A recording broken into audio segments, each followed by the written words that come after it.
Good to have you with us. I'm Joe Fryer. Absolutely. I'm Savannah Sellers. Thanks for joining us. So happy to be here with you. We're going to start with a final look at where I've been. The Paris Olympics, they came to a rousing finish at the closing ceremony on Sunday. It was a fitting end to the last two thrilling weeks of competition. Team USA wrapped up the games with a final weekend of dominance, tying China with the most gold medals won while in Paris. Team USA got a final boost from the men's and women's basketball teams, both squads cementing their towering legacies by fending off tough challenges from the host nation France in the finals. Those wins ensured that each team extended their decades-long gold medal streaks, but it's clear the rest of the world is starting to catch up there. Several stars added to their legendary status with their performances. First and foremost, that guy right there, Steph Curry, who helped carry the men's team to its fifth straight gold with his red-hot three-point shooting in the fourth quarter. Here's a bit of what he had to say after becoming an Olympic champion for the very first time. The guys in our locker room, we all signed up for this mission to continue the USA basketball dominance. Obviously understanding it was going to be a really tough task. I'm smiling, cheesing, having the best time of my life because, you know, this might not come around again. So very, very special. Just trying to take it all in. The U.S. finished at the top of the overall medal count leaderboard with 126, beating the record, shattering the record they set 3 years ago in Tokyo. So let's talk more about it with Savannah, because she was there. First and foremost, I mean, there were so many amazing performances, record-breaking performances, standout moments. What stood out to you while you were absolutely. there? It felt like every night we were saying, and the U.S. broke a world record while winning this medal, or maybe not even sometimes winning a medal, which I'll explain in just a moment. So many things. In the pool, you cannot, of course, forget Katie Ledecky. I mean, now becoming the most decorated female U.S. Olympian. Just watching her when she would sometimes see it, and it was like nobody else was in the pool. Right. Like she was so far ahead, it's like you she's couldn't racing even me. see. Right. Like there was just a picture there where she's so far ahead. You just don't see that. You don't see breakaways like that unless you are just like totally of a different caliber of an athlete. She was so fantastic and incredible. Sam Watson, this was a really interesting one. So this is speed climbing. What happened here was he actually ended up breaking his own world record, by the way, which he's done several times. He can climb this wall in under 5 seconds. 4.74 was the time that he ended up with. However, he only ended up with a bronze. So he has the fastest climbing time in the world. You may have seen video of him going up this wall. He was on so our show last week, too. We talked to him about that. And he's so fantastic, but he basically, in the match that would have gotten him to the gold or silver round, he did not win that one, ended up in the bronze medal match, won that bronze medal by winning that world record as well. Of course, also on the track, oh my goodness, we have been so dominant on track. Sha'Carri Richardson, Gabby Thomas just racking up golds. Gabby Thomas going home with 3, 1 for her 200-meter individual, as well as 2 relays that she took part in. Sha'Carri Richardson finally securing a gold as well as a silver medal these games. So much fun to watch our teams on track. Men's basketball, oh my goodness. Well, first of all, their game against Serbia was tighter, I think, than anyone expected. That night I was in what's called Team USA House, which was where I was hosting a show from most nights. The crowd was insane. It's filled with Americans who have come to Paris. You go there, you watch. There are athletes around. It was a pretty scary moment because that was not expected. That was not how we anticipated that game to go. Ultimately, U.S. went on to win that and secure the gold medal in the game against host country France. I mean, you can't write it better that it ends up being those two teams. We saw some people like Steph Curry in his first Olympics, who you also just heard from there, just absolutely dominating with some of those three-pointers in the last part of that game. And then women's soccer, gold medal. So exciting for those women, finally getting that gold medal secured. It was just, what a moment to see them. It was just very exciting. A lot of the soccer games, too, were kind of nail-biting, where it was only one goal that would end up making us secure that win. So let's talk about what's making headlines right now. We had Jordan Childs here in our studio just a few days ago with that bronze medal. Now, basically, they're saying that bronze medal could be taken away. We remember she initially was in 5th place on the floor exercise. They appealed, ended up in 3rd place, but now an appeal to that, and the Court of Arbitration for Sport is basically saying, no, she's got to lose that bronze. Catch us up on what's going on. Absolutely, yeah. So you just did a great recap there. First of all, I was in the arena for this moment. It was, I mean, I just got the chills, and I just said it again because, first of all, just being there and watching, but then, you know, you see this 5th, and you could kind of tell something was going on down on the floor. There was a lot of running around, a lot of activity, and all of a sudden they say, actually, the medal count's changing. Jordan Childs, that was her first individual medal. Of course, the whole team gold medalists in this Olympics, as well as others she has medals from. This was the first time she was winning for an individual event. What happened here, essentially, is that the judges did not give her the proper score for essentially doing something as difficult as she was able to do so. She completed enough rotations. They said she did not. Her coach goes up and appeals that, and the judges admit we were wrong. We did score that incorrectly. We give her this. It moved her then from 5th to 3rd. The Romanian team, who had their gymnasts in both 4th and 5th place, and was initially one of them was the bronze medal winner for those few minutes, they then appealed on multiple things, actually. They said, hey, you said one of our gymnasts stepped out. That didn't happen. Why don't you give them all a bronze medal? And then one of their appeals also was, your coach did not do that appeal in enough time. You're only supposed to have that minute. They said it was 1 minute and 4 seconds after this had happened that their coach went up. Therefore, they said the scoring should mean that she does not have that bronze, but it's up to the Olympics to decide if she keeps it. They have now said she has to give it back. What is new, though, overnight, it just happened yesterday evening, USA Gymnastics now has submitted evidence that they say conclusively shows that within 47 seconds, that coach went up and made that appeal. Again, a second time trying to get attention, 55 seconds. So within that window. So they're basically saying we have the receipts that was all within that time period. So now we're waiting to see what that actually means. Just give everyone a bronze. Can we all agree? Like, everyone gets a bronze here. Real quick, I mean, Childs went to social media and then basically is leaving social media now, right? Heartbreaking, yeah. She said, I'm brokenhearted. I'm taking time away from my mental health. The thing is, when you think about it, like I just explained, I mean, this really initially came down to the judges making an error in the first place. And here she is at the firestorm of this. She has just been getting attacked online, just completely baseless, really disgusting things being said about her in the first place when this happened. And now the fact that it's this back and forth over this medal, it's just heartbreaking to see. And hopefully there's some accountability in what went down. And we are still waiting to see where it lands. We'll see what happens. And smart move of her to step away for a little bit and take care of her mental health. She's the best, right? I mean, you were just with her. She was fantastic. Yeah.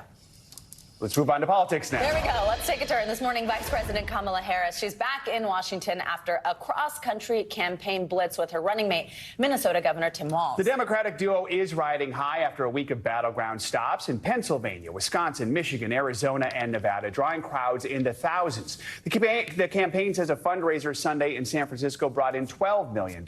This is a new poll from New York Times and Siena College shows Harris leading former President Trump among likely voters in the key battleground states of Michigan, Pennsylvania, and Wisconsin. All those results within the margin of error. For more, we are joined by NBC News White House correspondent Aaron Gilchrist in Washington and NBC News correspondent Dasha Burns as well. Good morning to both of you. Aaron, I will get started with you. So the Democrats are riding a wave of momentum, it seems, at the moment, especially heading into their convention in Chicago. That kicks off next Monday.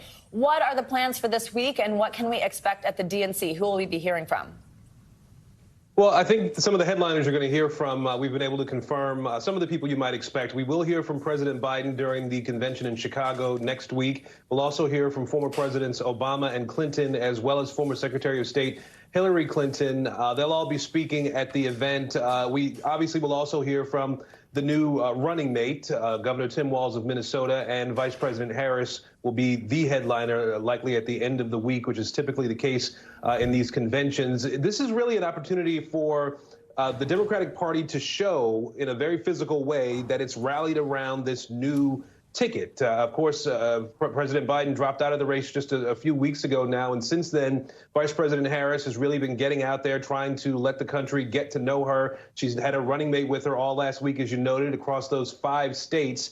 This really was a get-to-know-you tour for both of them in so many ways. I was in Nevada and Arizona with them over the weekend, and they filled arenas where people were excited, really. I mean, the energy was electric for each of these large gatherings that they held. And so this week, we know that they don't have a super busy schedule like they did last week, but Vice President Harris has indicated that she will roll out a part of her policy platform this week. We expect to hear some of her ideas around the economy. Of course, during her speeches at these campaign events last week, we did hear her sort of hint at some of the things that she wants to do in a Harris administration. She talked about lowering costs for families and working class people, making childcare more affordable and health care more affordable. She, during that stop in Las Vegas, Saturday, sorry, my days are running together here.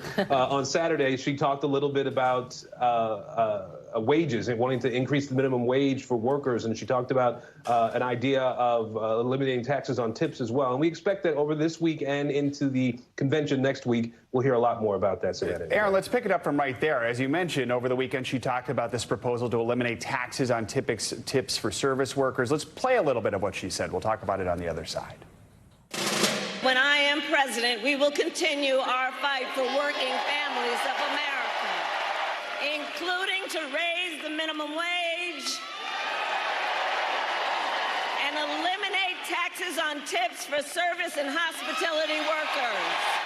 So, Aaron, I mean, that proposal matches one from former President Trump, who then complained online Harris is copying his policy. What's the Harris camp saying about this? Well, the Harris campaign hasn't directly responded to what former President Trump said about them copying his idea. I can tell you he did back in June during an event also in Nevada reference this idea of eliminating taxes on tips. And really, at least to us at that point in time, that was the extent of what he had to say about it. Vice President Harris, her campaign released a statement shortly after that speech in Las Vegas where they went a little bit further to say that it would require legislative action in order for something like that to happen. We know that Republicans in Congress had put forth an idea of eliminating federal income taxes on federal taxes on tips that some of these hospitality workers, for example, would earn. Look, it's an incredibly popular idea. This is something that Democrats have supported when it became an idea that Republicans put forth that actually ended up in the RNC platform. And so it's something that we could see go forward. At the same time, Joe and Savannah, there have been economists who have said that it really wouldn't amount to a huge impact for a lot of people. The number of people who would be impacted by this is relatively small, according to some economists, and many of them already don't pay federal taxes on tips because they earn so little in that category. Dasha, let's bring you in now. Over the weekend, the Trump campaign says it was hacked by an Iranian-backed group. NBC News has not independently verified that the hack took place or where it originated, but what are we hearing from the Trump team? Yeah, so the Trump team is saying that they were hacked in June around the timing of the former President Trump's selection of a vice presidential nominee, saying that an Iranian group sent a spear phishing email to a high-ranking official on the presidential campaign. Now, the hack was first reported by Politico, and the publication says that it started receiving emails from an anonymous account sharing internal documents from the Trump campaign in July. And those documents included research papers on at least two of the VP contenders, including, of course, the eventual nominee, GOP Senator J.D. Vance of Ohio. Now, the Trump campaign is saying that, quote, these documents were obtained illegally from foreign sources hostile to the United States, intended to interfere with the 2024 election and sow chaos throughout the Democratic process. That's from spokesman Stephen Chung of the Trump campaign. So, Dasha, speaking of J.D. Vance, the Ohio senator tried to do some cleanup over the weekend after the former President Trump did not rule out revoking access to the so-called abortion pill. Explain to us what's going on here. Yeah, so he was asked in an interview on CBS's Face the Nation whether a Trump-Vance administration would use the FDA to block access to mifepristone. This, of course, has been a battle in the courts. He said no. He said that the President Trump wants to focus on individual states and voters in those states making decisions on abortion policies and for the federal government to respect those decisions. He also said that Trump has consistently wanted to steer the party away from the culture war side of abortion. But guys, this comes after NBC News, during a press conference at Mar-a-Lago last week, asked the former president whether he would take such a step as asking the FDA to revoke access to mifepristone. And as you mentioned there, the former president didn't rule it out. So now sort of a backtrack on that from his running mate, guys. All right, Aaron Gilchrist, Dasha Burns, thank you both very much for your reporting this morning. Turning to the Middle East, where Israel is bracing for a possible retaliatory attack by Iran. It could come as early as tonight, coinciding with an important Jewish holiday that starts at sundown. Yeah, this comes as Israel is expanding the evacuation zone for Palestinians in Gaza, saying it plans to go after more alleged Hamas safe houses in the southern part of the region. NBC News international correspondent Raf Sanchez is in Tel Aviv, joins us with the latest. Raf, good morning. Let's start with the news that Israel is expanding evacuation orders in southern Gaza. This is after last week's deadly IDF strike on a school-turned-shelter. At least 90 people were killed. What's going on there? Joe, Savannah, good morning. This is turning into a grimly repetitive pattern in Gaza. Israel has struck a number of schools turned shelters over the last month. The story is the same each time. Israel says it is targeting Hamas militants who are operating out of that school, but local civil defense authorities on the ground say dozens and dozens of civilians being killed. At least 90 people in total killed in that attack on that school on Saturday. That was in southern Gaza. And all the while that this is happening, this repeated set of airstrikes, we are seeing Israel continuing to issue new evacuation orders. This time it's for residents in the area around Han Yunis, the second largest city in Gaza. And these are people who have been displaced again and again and again by the fighting. And they are once again being told by Israel they need to pack up what few belongings they have and they need to move. And for many, this is concerning that what we are seeing in Gaza is basically an endless war, that Israeli forces move into an area, they say they clear it out, they leave, Hamas regroups, and the Israelis go back in again, and that cycle repeats. Guys. Raf, last week we reported that Iran might be preparing to launch a retaliatory attack on Israel over the death of a Hamas leader who was killed in Tehran. Joe just mentioned this, maybe as early as tonight. There are reports that there's some disagreement in Iran over the size and scale of any response. Is Israel still preparing for a possible attack? What do we know at this point? Yeah, Savannah, Israel is still very much on high alert, as they have been for the last 2 weeks now. Israelis going to bed every night wondering, is tonight the night that they are going to see another wave of Iranian missiles and drones? As you mentioned, we're heading into the Jewish holiday, Tisha B'Av. It commemorates the destruction of the Jewish temple in Jerusalem. There's some thinking, maybe speculation, that the Iranian regime, which is into symbolism, might try to attack on that Jewish holiday. It remains to be seen, but I can tell you Israeli forces are on extremely high alert. You mentioned possible disagreements in Iran. The Iranian government is a complicated organization. You have this recently elected new Iranian president. He's relatively moderate. He is jostling for power with the Revolutionary Guard. And of course, the ultimate decider inside the Iranian system is Supreme Leader Ayatollah Khamenei. He is the one who will make the final decision on when or if to strike against Israel. Guys. And Raf, I know this morning there's reporting several more countries have come out in favor of a ceasefire deal. Who's pushing for it, and just where do things stand with that? Right, so we are heading for this big summit on Thursday that's being pushed for by the United States, by Qatar, and by Egypt. And earlier today, we saw the UK, France, and Germany all urging Israel and Hamas to show up at that summit. The Israelis have said they will. Hamas, so far non-committal, not saying whether or not they will show up. They say they are deeply frustrated with these endless rounds of negotiations. They have made their demands clear that there needs to be an end to the war if Israel is going to get its hostages back. So at the moment, Israel saying yes to these talks, Hamas not yet. And these European countries are also warning Iran that any escalation right now risks these very fragile ceasefire talks and could potentially plunge the region deeper into conflict. Guys. All right, Raf Sanchez. Raf, thank you so much. Well, turning now to economic news this morning, European and Asian markets are both opening in positive territory, but Dow futures are nearly flat in overnight trading as investors await Wednesday's inflation report. This is welcome news after last week's chaos across the world's financial markets. On Thursday, the S&P 500 recorded one of its best days since 2022, following last Monday's market free fall, which was fueled in part by concerns over softening jobs numbers. Experts say the economy does seem to have stabilized for now, but this week could provide new insight into what is ahead. So what can we expect in this week ahead? Let's bring in an expert of our own, Investopedia editor-in-chief Caleb Silver. He's here on set with us from work. Caleb, good morning. Great to see you. Good to see you. Tell us now about how this has stabilized. Where are we at right now with the markets? And did we learn anything from this sort of chaos of last week? Yeah, after all the noise of last week, all the ups and downs, guess what? The S&P 500 closed down 0.04%. That was the smallest weekly decline in like 4 or 5 years. So lots of noise and lots of volatility. The market's essentially flat from last week, but there's a lot of pressure. And this is a key week. We usually don't get that excited about things like weekly jobless claims, but every data point matters now that we're heading towards a potential Fed decision in September to lower rates. We're going to get the weekly jobless claims report on Thursday. We'll watch that closely. But inflation back on the menu here. Producer prices tomorrow. That's what manufacturers are paying for raw goods. And then consumer prices, what we pay on Wednesday. If both continue to stabilize, the hopes for a rate cut in September look good. On top of all that, we're also getting housing numbers. We're getting some retail sales numbers. What is it investors are looking for? And then based on what happens, what could be the impact? Yeah, you mentioned retail sales. We're going to get the retail sales report for July on Thursday. But first,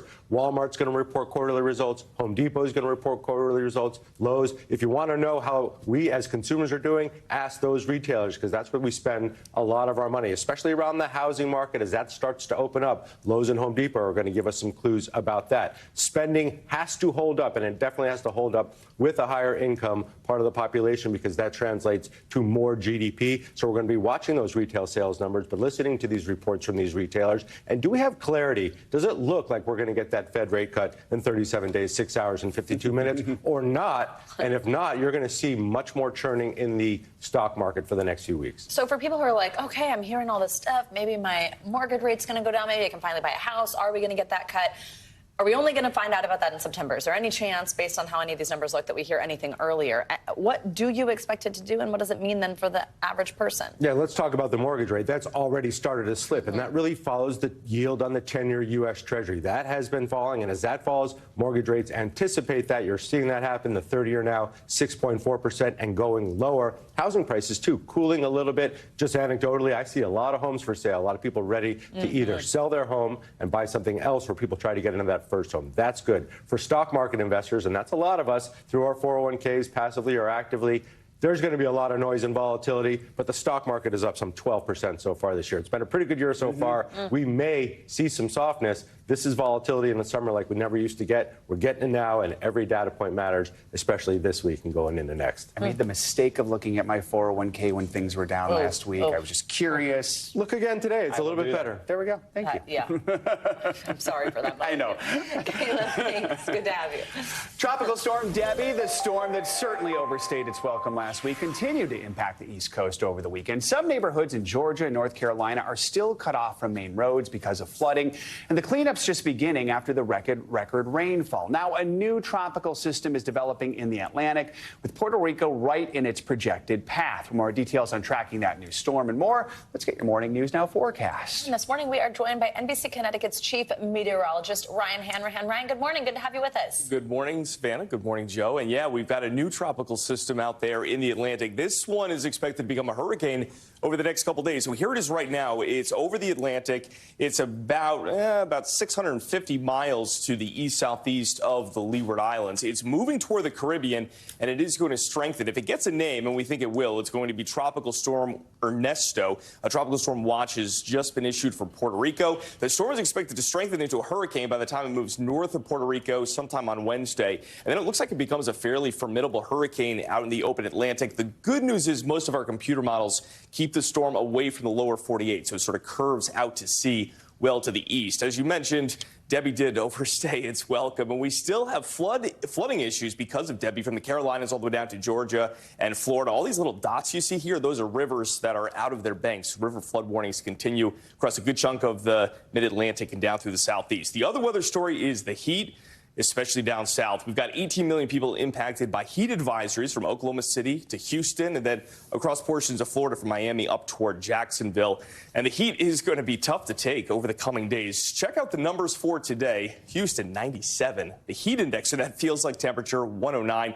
96 in Panama City. The heat index will be 102. Tomorrow, not much better. Look at this. Galveston feels like 106. Mobile, Alabama, 105. So a whole lot of heat across the south. And that continues through Wednesday, Thursday, and Friday. Now you head to the north, and it's a much, much different story. Temperatures will be a whole lot cooler. We've got this nice northern breeze coming down from Canada, bringing in a cooler and drier air mass. And check out the numbers here. 82 degrees in New York tomorrow, 85 on Wednesday, 84 on Thursday. Head farther to the west through the Great Lakes and the Midwest, same deal. Pittsburgh, 80 degrees tomorrow, and Chicago, temperatures in the low and mid 80s. And Joe and Savannah, it's not just the cooler temperatures, it's also the humidity. The humidity value is coming way down over the next couple days across the Northeast. But down south, Still pretty hot, still pretty humid. Sunday's back over to you. Love that title there. Pleasant August. Pleasant. I approve of this week's forecast, at least in this part of the country. Yeah. So, all right, You know. Brian, thank you so much. Thank you. Yeah, you bring us good news. We love it. Coming up, the FDA rejects an application to use MDMA as a treatment for post-traumatic stress disorder. Why the regulator is against using the psychedelic drug for PTSD and where people who are crying out for effective treatments go next.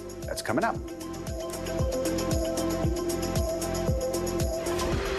Thanks for watching. Stay updated about breaking news and top stories on the NBC News app or follow us on social media.